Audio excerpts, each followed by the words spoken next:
Hi friends, welcome to my mini blog. ಎಲ್ಲ ಹೇಗಿದೆ, ಚೆನ್ನಾಗಿರ ಅನ್ಕೊಂಡಿದ್ದೀನಿ. ಇವತ್ತು ಮನೇಲಿ ಯಾರಿಲ್ಲ, ಹಂಗಾಗಿ ಬ್ಲಿಂಕಿಟ್ ಅಲ್ಲಿ ಸ್ವಲ್ಪ ಐಟಮ್ ಆರ್ಡರ್ ಮಾಡಿ ಇವಾಗ ಮ್ಯಾಗಿ ಹೊಟ್ಟೆ ಹಸಿತ್ತು, ಮ್ಯಾಗಿ ಆರ್ಡರ್ ಮಾಡ್ಕೊಂಡು ತಿಂತಾ ಇದ್ದೀನಿ. ಹೊಡೆದಂಗಾಯ್ತು.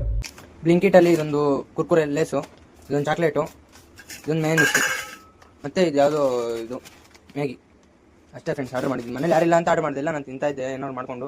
ಮತ್ತೆ ಯಾಕೋ ಬೇಜಾರಾಗಿತ್ತು ಅಂತ ಆರ್ಡರ್ ಮಾಡ್ಕೊಂಡು ತಿನ್ನೋಣ ಅಂತ ತಿಂತಾ ಇದ್ದೀನಿ ಅಷ್ಟೇ ಫ್ರೆಂಡ್ಸ್. ಹೆಂಗಿರುತ್ತೆ ನೋಡೋಣ ಬನ್ನಿ ಫ್ರೆಂಡ್ಸ್. ರೆಡಿ ಆದ್ಮೇಲೆ ಸಾಕಾಗಿರುತ್ತೆ ಅಂತ ಅಂದ್ಕೊಂಡಿದ್ದೀನಿ. ಇದು ಹೆಂಗಿರುತ್ತೆ ಆದರೂ ಹೆಂಗಿರುತ್ತೆ ಅಂತ ಕಮೆಂಟ್ ಮಾಡಿ ಫ್ರೆಂಡ್ಸ್. ಹೆಂಗಿರುತ್ತೆ ನೋಡೋಣ, ಯಾರು ತಿಂದಿದ್ದವರು ಕಮೆಂಟ್ ಮಾಡಿ. ಏನು ಅರ್ಥವೇ ಆಗ್ತಿಲ್ವೇ ಈ ಕೇಸು? ಎಳೆ ಮಗು ಆಗಿದ್ದಿದ್ರೆ ಓಕೆ, ಏನಿದು ಏನೋ ಗೊತ್ತಾಗ್ತಿಲ್ಲಪ್ಪ, ಗೊತ್ತಿಲ್ಲ, ಅರ್ಥ ಆಗ್ತಿಲ್ಲ ನನಗೆ. ಇಂತೂ ರೆಡಿ ಆಯಿತು ಫ್ರೆಂಡ್ಸ್, ಬನ್ನಿ ತಿನ್ನೋಣ. ಹೆಂಗಿರುತ್ತೆ ಅಂತ ನೋಡೋಣ. ನನಗೇನೋ ಚೆನ್ನಾಗಿರುತ್ತೆ, ಟೇಸ್ಟ್ ಮಾಡಿದ್ದೀನಿ, ಚೆನ್ನಾಗಿರುತ್ತೆ ಅಂದ್ಕೊಂಡಿದ್ದೀನಿ. ಆದರೂ ಫ್ರೆಂಡ್ಸ್ ನನಗೆ ಫಾಲೋವರ್ಸ್ ಸೇರ್ತಾ ಇಲ್ಲ, ನಾನು ಒಂದೇ ಒಂದು ಬೇಜಾರಾಗೋಯ್ತು ಫ್ರೆಂಡ್ಸ್.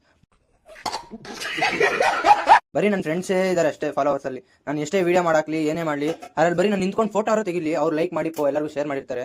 ನನ್ನ ಫ್ರೆಂಡ್ಸೇ ಬರೀ ಇದು ಮಾಡ್ತಾವ್ರೆ ಅಷ್ಟೇ ಫ್ರೆಂಡ್ಸ್.